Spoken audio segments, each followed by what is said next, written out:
jobs, that generally they tend to do better in life. BPAP has been around since 1986, founded by Tim Stevens, which prior to that, he was the NAACP president for a great period of time. Tim has been involved in the civil rights advocacy piece and for communities for the better part of a half a century. So my coming about upon the program as their community organizer, BPAP felt that we needed more boots on the ground and more deeper engagement with communities and to make sure that all of the issues that are coming out. Now, in our workings on police accountability, we've done some very extensive things due to the advocacy of BPAP. BPAP has been renowned by the city of Pittsburgh and all government officials here because we generally represent that voice of the unheard. Right now, currently, we're working with the mayor's office and the chief of police for our own police reform initiatives. Around, I don't know if any of you are familiar, but around the time of the murder of a Black man, Johnny Gamage, by a municipality police agency, there was an initiative formed to start what we have here now as a civilian police committee review board, which I think that's a great thing that BPAP has worked to bring to the table. Not to mention, we also have quite a few other documents and resources that we will share in the links, as well as our webpage that will help communities sort of become more self-sufficient and thriving for the betterment of all. And as far as police reform, we are currently working and will be working. We perform a series of meetings with the chief of police. And that is an ongoing thing until the reforms are done. I don't know how far I should go with this piece, or is there a time later that I could present, but we've created 21 points. Well, there were 28 points that we suggested to the mayor's office of the city of Pittsburgh, and on how that we as a community felt that the reforms should happen. And the mayor accepted 21 of those points. And we have letters in support of that and documentation you can see on our webpage. But it does show that if citizens do mobilize and have the proper advocacy in these forums, that we can bring changes that we. Thank you, Roy. I shared the letter response from the mayor in the chat box there, along with the other two documents that you shared with us, so that people in the meeting can check that out. Yes, thank you. Thank you, Roy. John, can you please tell the audience about your experience with police accountability? Sure. So I'm based here in St. Louis, Missouri, and the main organization that I work most closely with is the Coalition Against Police Crimes and Repression. It was founded in 1983 in response to a police shooting of a woman who was just sitting on her porch and was shot by police as they were chasing someone else. And so CAPCAR is our acronym for the organization. CAPCAR began working with various families whose members were victims of police brutality in some form or another. And what we found was we were just so overwhelmed by the number of cases that we were presented with that we just couldn't keep up with the volume of the work. And so we decided really almost 20 years ago now that we would begin to work more systemically for change, to work to change the system of policing rather than just focus on individual cases. And so we did a long campaign for a civilian oversight board here in St. Louis. St. Louis was one, another campaign had to do with local control. So at that point, St. Louis was one of only 2 cities in the country where we didn't control our police department. It was controlled by the state. And so we were particularly unresponsive as a police department here in St. Louis. So we did a campaign for local control of the police, which we got local control in 2013. We got Civilian Oversight Board in 2015. And then after the Ferguson uprising, we started a campaign which we called Re-envisioning Public Safety. And the idea behind that campaign was that when we think about public safety, we tend to think just in terms of police and law enforcement. And a huge part of, at least in St. Louis, a huge part of our budget went into policing. And what we called the arrest and incarcerate system. If you add the attorney's office and the jails and the whole system of arresting and incarcerating, it came to over half of our general revenue fund for the city. And meanwhile, we're putting less than 1% into the health department. And so we began asking people, what do you think would really keep you safe?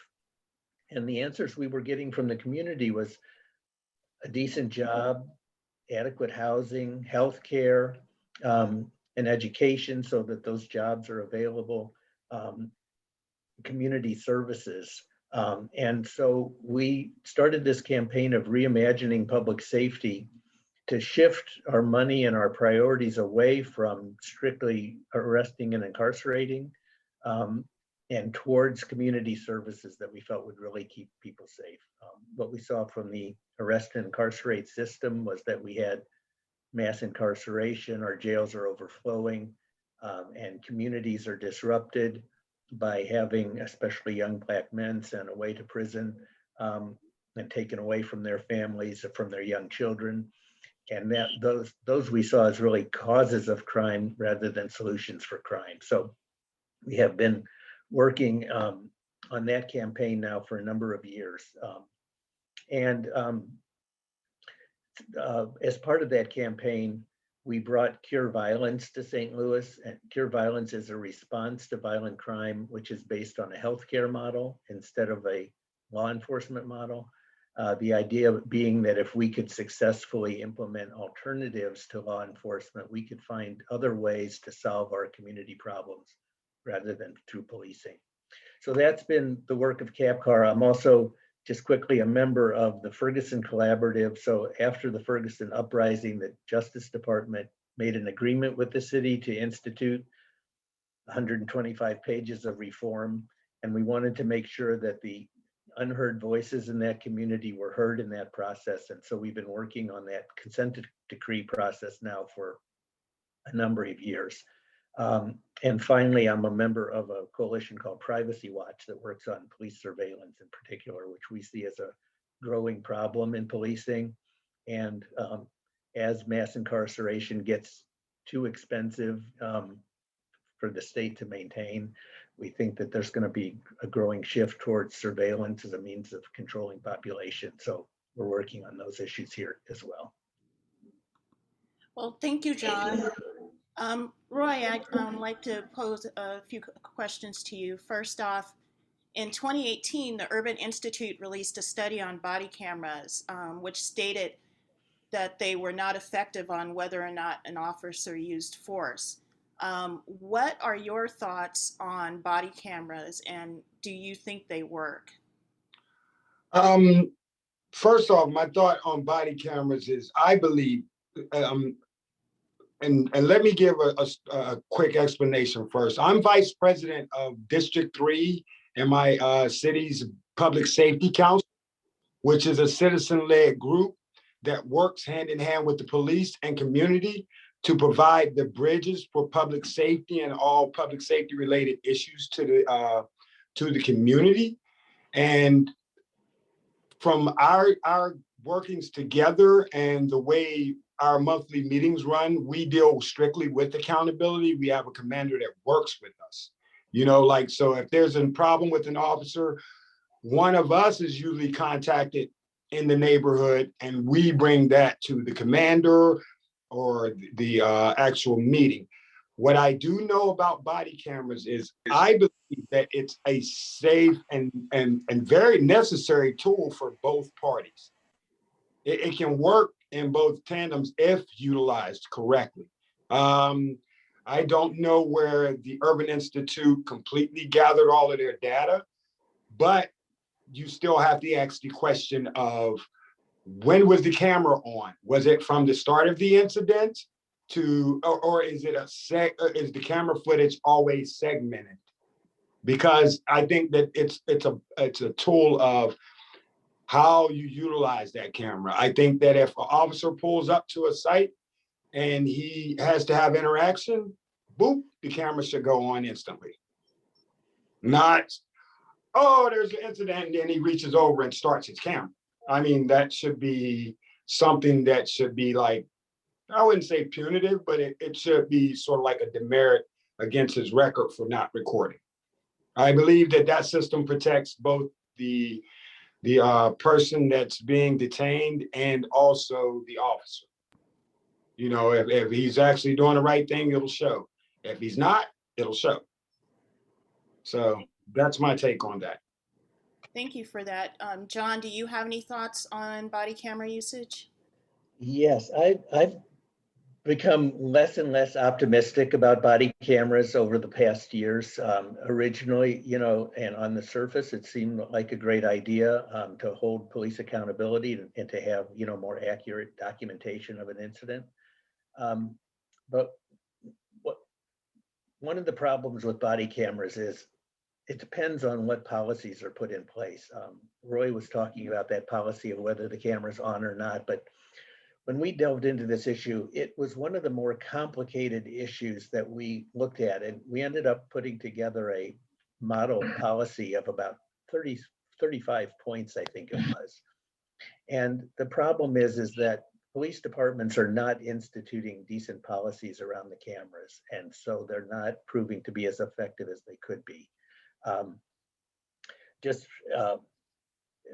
So one of the problems with the cameras is they can be a tool for accountability, but they can also be 24/7 surveillance of the population, with police officers walking around the city recording everything that, you know, everyone they come in contact with.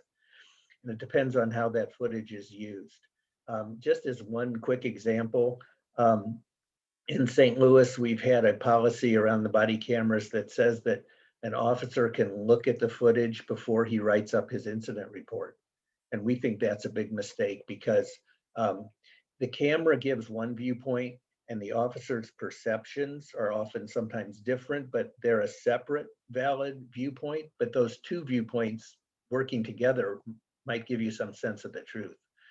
But if the officer looks at the footage before he writes his report, that's going to change his perspective.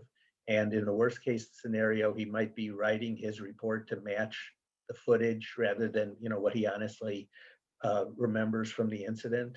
And so it's those types of things and open records laws that tend to keep the footage away from the citizens and reduce transparency. Those types of problems with the policies have made the cameras much less effective than they might be. I would definitely agree with you, John. 100%. But as BPEP stands, we believe in complete advocacy on those, as you say, policies and regulations. It takes community leaders to stand together and to be firm on what the policy is. Also, it's the electoral process. They are all elected officials. And most of them do enjoy having their jobs, and they know that if they know that this is the policies aren't being adhered to that the people need, why would I need you to run my city or run government? Right. Thank you for that. John, several counties across the country have started community oversight committees. Do you think this is a reasonable response to the issues we face with police accountability, and what authority should these committees have? Yeah, I think it all lies in that authority. So committee is such a, you know, a vague term, and the broad range of things that get implemented, or, you know, the range is so broad. I'm not a big fan of advisory committees because I think they can, don't have any real teeth, and advice from the community is often ignored. So I think that advisory committees can kind of be a front and a distraction from what really needs to happen. I do hold out some hope for serious civilian oversight of the police, where citizen advocates can look at police complaints, can do their own investigations of those complaints if the internal affairs departments are not doing decent investigations, and make recommendations to achieve. I think that there is some legitimacy there. I think they have to have subpoena power so that they can, get access to all the information they need. And I think it's really important for oversight boards to not only look at individual complaints, but look at the pattern of complaints and react to police policies and practices and procedures. Because I think, again, systemically, I think that's one of the ways that they can be most effective in changing departments. So again, those boards and committees are all over the place in what powers they have, and have a various ranges of effectiveness as a result. Roy, what are your thoughts on community oversight committees? My thoughts exactly would be, I believe that they can work. And that's mainly because what happened in Pittsburgh amidst the George Floyd incident, we had various young advocates. I mean, these were college kids and teens that formed their own community advocacy group. And they would not rest until the mayor actually heard what they were saying. I mean, they hit the streets, they protested. Not only did they protest, but they reached out to elder organizations with ties to the political entities such as BPEPs and the other organizations we have here in Pittsburgh. And we formed a coalition. And when we submitted these changes to the government, they were not ignored. I mean, there was an instant reply. There was a understanding that the people have had enough, and we have to act accordingly. And I do believe that with the right processes steered on policies and policy changes, that these things can happen. But it also all starts with the elected officials that you have making your laws. Our votes do matter. Right. So most police departments deal with police issues and complaints internally. Can you comment on the benefits or problems that come with police handling complaints internally? And if that would be for me, Yes, Roy. personally, I would say that it's been an issue here in Pittsburgh. It's been an issue abroad. I do not believe that they should be able to handle that internally. That's why because of prior instances like that, that's what our civilian review board was created for here in Pittsburgh. And a lot of those police accountability issues, they are brought before that board with civilians involved in that process of deciding where the wrongs were happening. If we want to see a record of what happened, and that has to be produced at those hearings. So I do believe that that's something that's viable.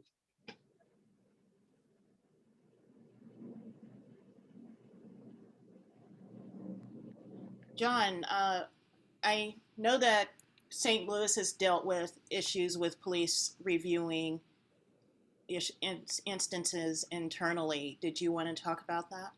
Yeah, it's been an important issue here, and I guess really across the country. So I think any organization has a tendency to see things from its own point of view. A culture develops inside an organization, and ways of thinking develop that support the institution. And it's no different with police. They tend to circle the wagons when there's an incident, and I think it's just human nature. And so I do think it's a mistake to have police policing themselves. We have a system here in St. Louis where there's really two vehicles where investigations take place. One of them is if there's a potential violation of policy, then it goes through the Internal Affairs Department, and the Civilian Review Board looks at those complaints that come in around policy violations as well. But Internal Affairs has been very obstinate and difficult for the Civilian Review Board to work with. And we don't feel that we're getting really fair and impartial investigations from them. One of the problems is that police are trained to interrogate suspects.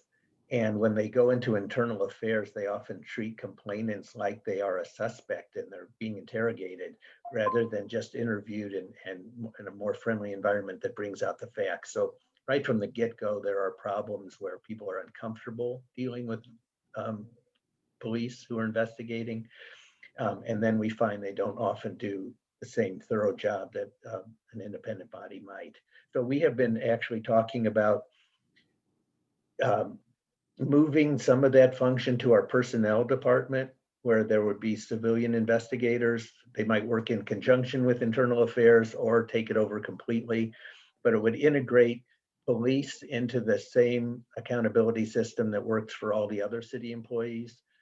And we think that that would be a more fair process. The second agency we have here is when there is a potential crime committed by an officer, it goes through a different investigative body. When our newest police chief came in, he had to fire everybody in that department and put in all new people. So that really wasn't functioning well at all and has only been marginally better with the new employees. And so again, there's been talk here in St. Louis of moving that function of criminal investigations over to our circuit attorney's office, the prosecuting attorney, and moving that out of the police department because we're just finding police can't really police themselves effectively. Thank you for answering that. Roy, there's been legislation that's been pretty popular lately of police absorbing civil payouts. Do you think that is something that is effective? And what are your thoughts on having legislation where police departments absorb civil payouts? I am not, I will be honest, I am not exactly familiar with that process. Okay, or the practice. But if it was to go on, I do not believe that it would be actually a good thing. There is a budget and a funding that comes in for the police. We're already having things where they're trying to make legislation to defund the police. So with things happening as far as absorbing more monies, I mean, how much does it actually take to perform public safety?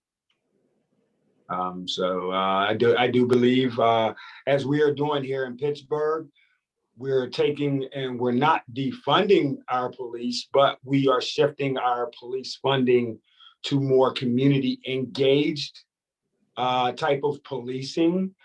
We want to see more of the officers that patrol the streets that actually talk to the citizens, that are actually at community events, and put monies into those type of initiatives and programming.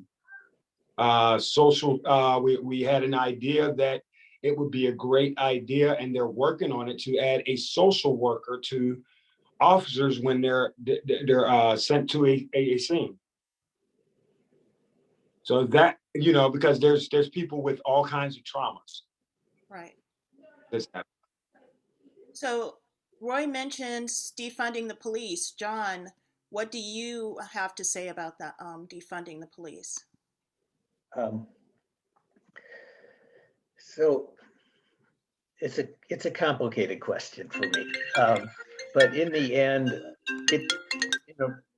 various people mean various things by defunding the police. But as I understand the movement, nobody thinks that we can just get rid of our police departments tomorrow. But it's also true that I have heard for year after year, for decades now, from police themselves, that we rely on police too much. We try to put everything on their plate, and all that in the end, they're kind of frontline for all our social problems. And police themselves have been complaining about that. I think it's time that we take that seriously and redefine what the role of policing is and narrow it. So I do think there are a lot of things that we can take off police's plate and place in other city agencies that are more appropriate for a given situation. So Roy mentioned social workers responding to scenes. I think that social workers may well be much more effective in dealing with mental health crises than somebody with a gun. And I've always said I don't want my social workers carrying guns, which is kind of what we ask police to do, to be a social worker with a gun. And so I think that's something we could take off. And John, most domestic issues, you know, I think that there would be better served someone with a sociology background, Right. sort of visiting the site than someone who's trained to not necessarily filter out what's going on, but to calm the situation. And yeah, I agree completely, because I think that sometimes the presence of the gun and the presence of the ability to arrest, that escalates the situation. yeah, You know, a distraught husband who's, you know, having an emotional situation and family crisis suddenly is confronted with arrest rather than, you know, treatment or de-escalation, and that just escalates. So, and even things like traffic, we could take a lot of traffic enforcement off of the officers' plates and put it in the streets department, for example. So I do think that there's a lot to investigate in how we could move monies, deprioritize law enforcement as our only first responder, and start to move monies in other directions. And I think in general, the police were created at the beginning of modern policing came about at the beginning of the industrial age, in response to the mass movement to the cities and the throwing together of all sorts of different people coming in from rural situations, or immigrants coming in from overseas, and the chaotic mix that happened in our cities as a result of industrialization. I think as we move into a post-industrial age, we can start to reimagine policing and how it might function, and it could end up functioning in a way that is almost unrecognizable as, you know, what we consider modern policing now. So I think there's a ton of work to do in that direction, and I think the more we can imagine, the more we can achieve in creating a more just system. Thank you, John. I am going to open this question up for both of you to answer, so feel free to jump in with an answer. One issue that we see is that police unions will negotiate discipline and oversight in police contracts. How can we ensure that police are accountable if police unions hold responsibility and power in this area? John, I'll let you go first. Okay, I'll jump in. That has been a very current issue here in St. Louis. We did not look at those police collective bargaining agreements, is what we call them here. We didn't look at those in any great detail for many, many years, but it's kind of risen to the surface. And what we're seeing is that there's a lot of reform that can't happen because there's this contract in place that predefines the situation. And it's not and so essentially a certain amount of policy is being written, but it's being written behind closed doors because they consider those contract negotiations and not, you know, public policy discussions. And so it's happening behind closed doors, and we find out once the contract is signed what we're bound by as a community. Doesn't seem like the right way to go about setting and prioritizing policy.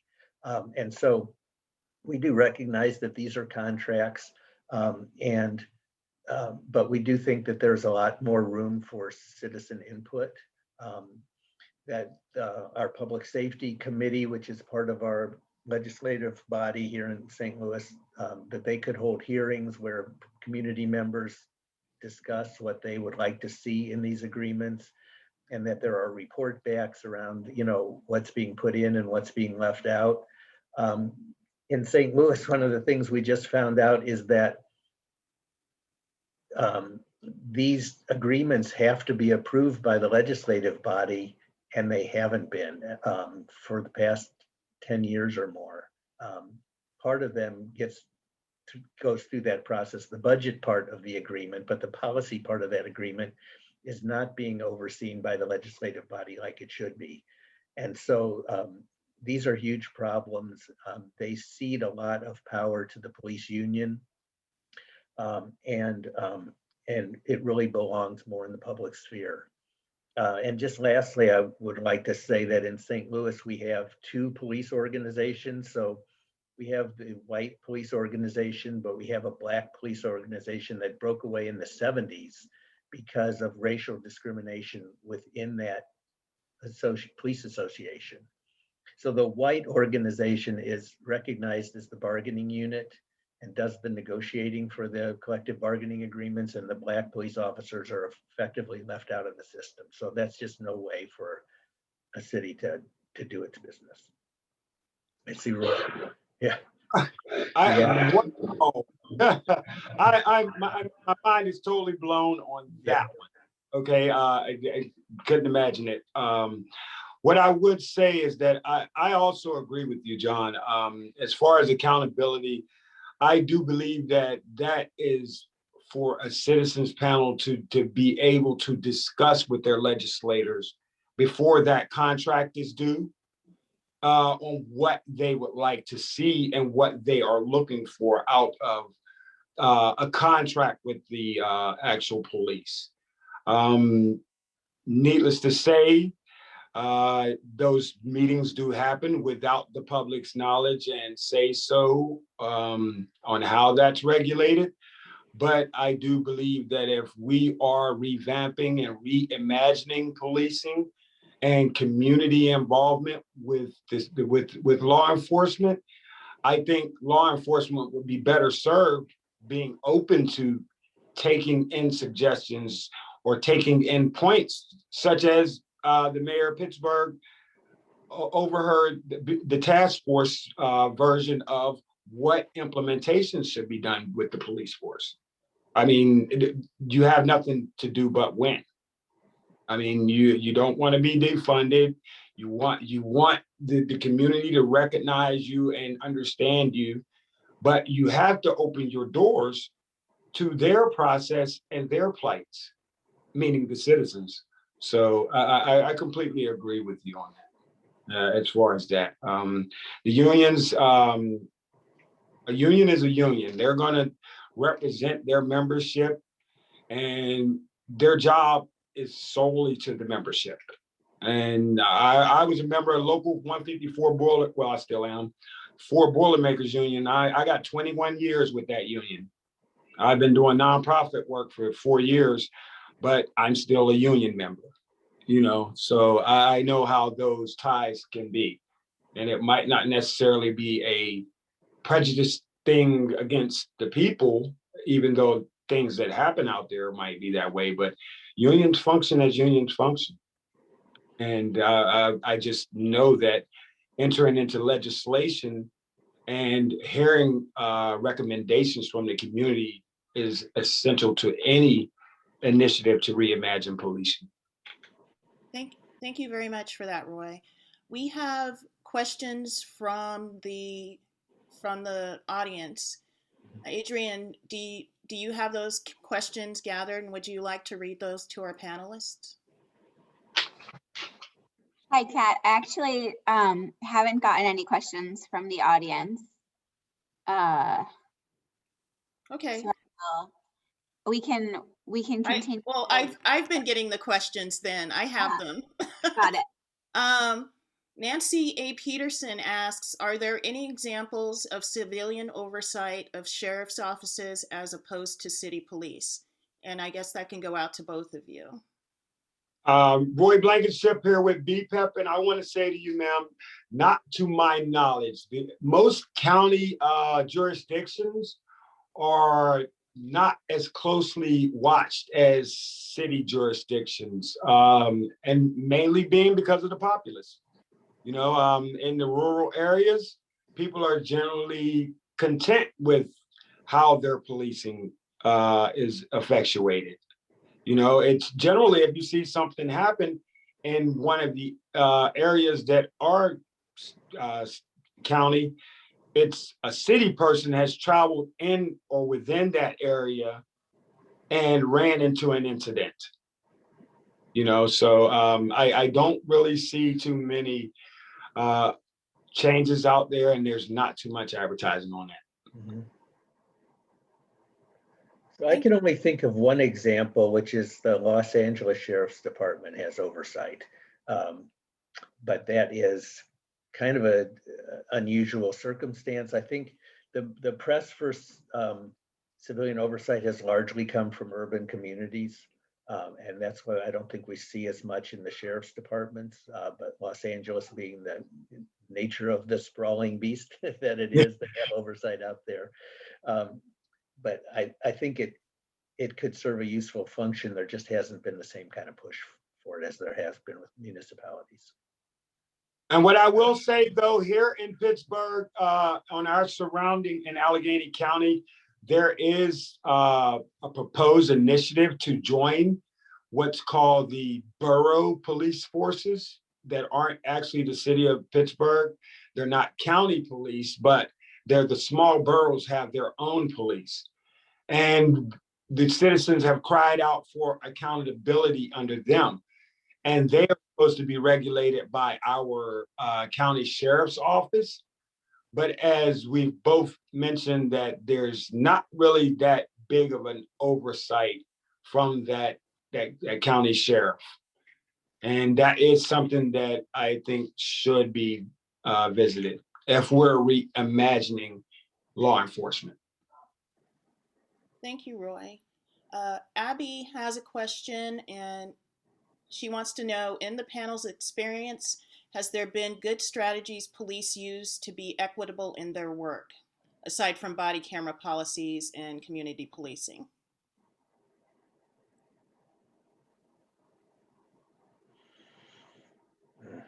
I mean, I know a lot of individual officers who I have respect for and who work for equity in what they do.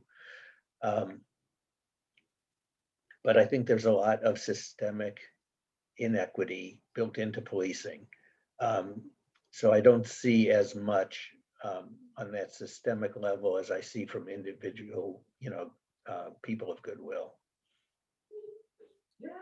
I know that I will comment on this as well. I know that there are policies in hiring that would that I've seen as good policies, where in Chicago they have they ask for police to be hired within the community, and they feel that if police live in the community, that they have a buy-in with that community, as opposed to hiring police that aren't a part of the community. Yeah, just to add to that, yeah, I've seen that, and then some of the problems that those police officers run into is in terms of not being able to get promotions, retention. So they might be police officers, but they won't be able to progress up into their career.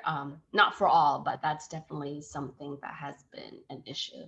But yes, thank you.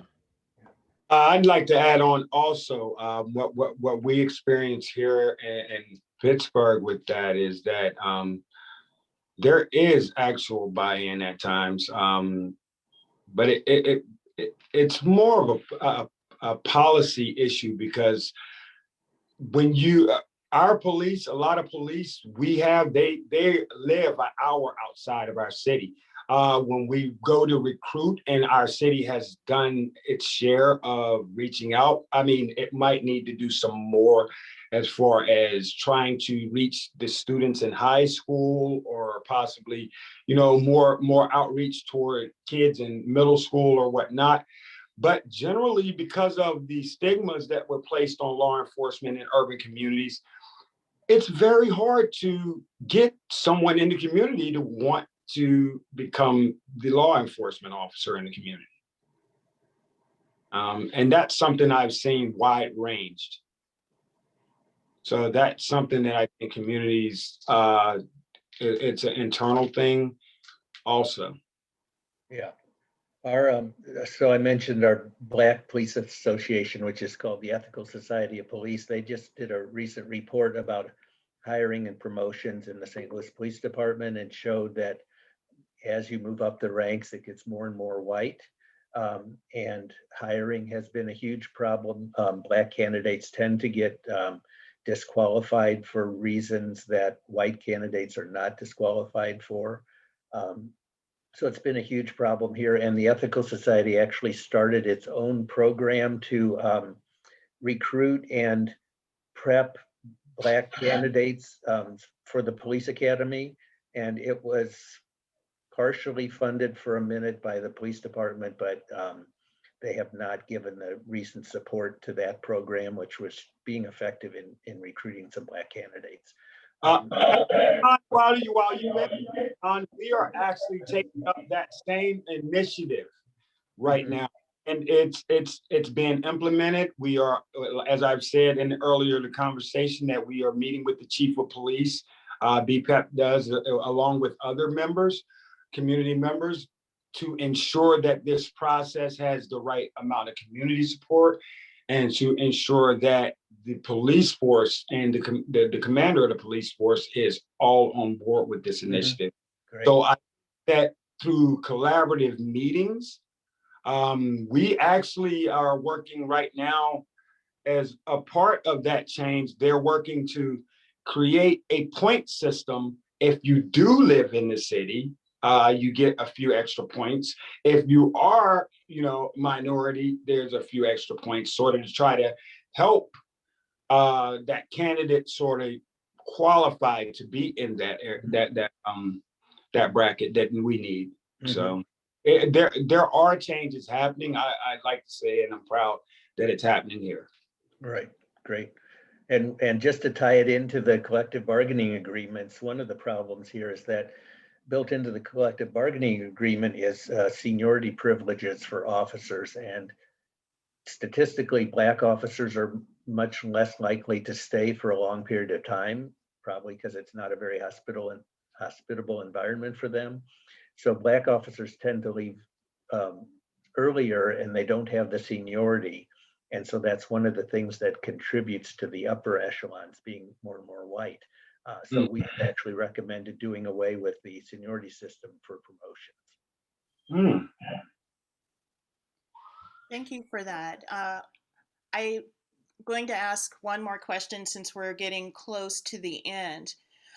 We've seen use of force policies vary across the country, from absolutely no use of force to legislation being proposed in Missouri that police officers are allowed to use use of force by driving over people.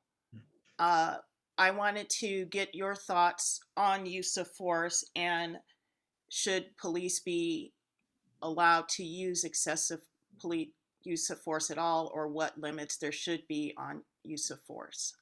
I will speak highly for BPEP and say we advocate no force at all. There shouldn't be no the word excessive used with force is an oxymoron. That says you're intently utilizing a tactic that, there are life-threatening situations where I believe an officer and a person must defend themselves and protect themselves, and in their job to protect others. But I do not believe that there's situations where it calls for you to say, hey, let me just mow this guy down because he has a gun in his hand.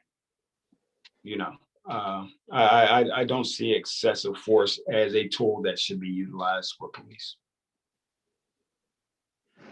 Yeah, and I would agree that excessive force by its definition is not allowable force.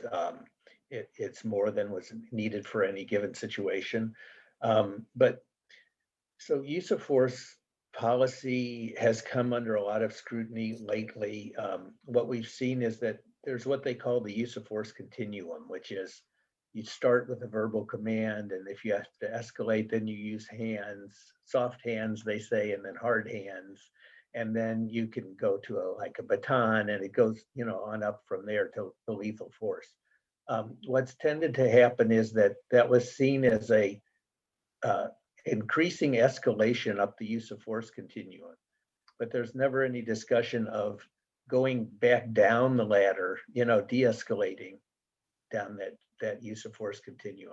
And there's been much more attention paid lately to training officers and not just going up the use of force continuum, but back down. Things like tactical retreat. There was a shooting here where officers jumped out of their car. This kid approached them. He was still like 20 feet away. And within seconds, they shot him and he was dead. He was holding a knife. It's questionable whether he was actually threatening folks with a knife. But instead of shooting him, they could have moved behind their car and protected themselves that way. So that type of de-escalation, along with just mediation and interpersonal skills, has not really been part of the use of force continuum. And then there are specific problems with that continuum as it's been defined here in Missouri for until I think it was 2 years ago, we had a lethal force definition on the books for Missouri, which had been ruled unconstitutional in 1987 by the US Supreme Court. It was still on the books here in Missouri. And so was confusing to grand juries and to, holding police accountable when you had one standard from the Supreme Court and another standard set by Missouri statute. I think there has to be a lot more emphasis placed on intentional use of alternative methods, so lethal force shouldn't be applied until every other alternative has, proven ineffective. There's more to do, in that area as well. And then things like tasers have tended to be classified as less than lethal, but a lot of people die from tasers. I think they need to be moved up the continuum, that use of force continuum, and considered less lethal is a category that they could be classified under rather than non-lethal. And so, yeah, there's a ton of stuff to do in terms of how force is applied. We have a bill now in Jeff City that would make chokeholds illegal, which seems like a step in the right direction, given George Floyd, for example. Right. Well, thank you both for attending this panel, and it's been very informative. If you want information about the different organizations, just look through the chat, and we've left links to John's organization as well as Roy's with BPEP. And thank you very much. And what I would like to do is also add. I think I made a misprint when I gave you the BPEP webpage. I will be sending over that information, or do you want me to add it to the chat?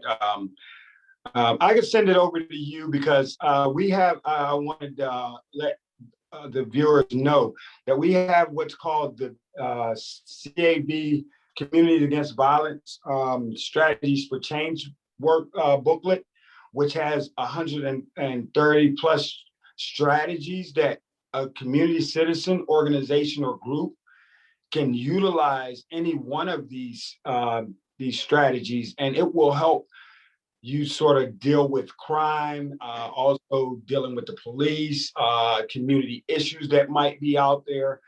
It's at one point in time, the NAACP national chairman has recognized it as the most comprehensive workbook to dealing with situations of violence and crime. Also, we have what's called the the CAV group, the Communities Against Violence, they are always looking for organizations and partners to sort of share this national message of us standing against violence, and that's whether it's from police or in the more popular term, it's communities and all the violence that are happening. So please look at our website, guys. Thanks, Roy. And Adrienne did notice the misprint on the website address, so I put in a corrected address earlier in the chat. Thank you very much. So that ends our panel today, and Adrienne and I will stick around in case anyone has any questions or concerns, and we hope to see you at our next panel in a few months on teaching your children how to deal with the police. Yes, and that's the Police and You brochure. Make sure you share that. That's a good one. Okay, All right. thank you everyone for attending. I appreciate being here. Okay, bye-bye, guys. Bye.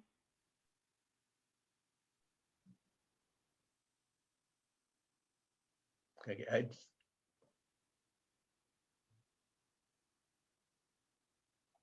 think that's it. okay, I stayed on just to see if there's any other business to wind up, but thank you. I thought that was very informative and good discussion. Yeah, people seem to be happy with it. They said, thank you, this was informative, and thank you so much for organizing. This was interesting and valuable. So Yeah, I think great. that we gave people a lot of information, and thank you Great. so much, John. Yeah, glad to be here. Anytime I can help out, please feel free to be in touch. Thanks. Thank you, John. Really nice to meet you. Yeah, good to meet you. Kat, Take care. do you want to do a 2-minute debrief? We do still have one guest in the room, so we could hop on the phone. Yeah, why don't we close this and hop on the phone?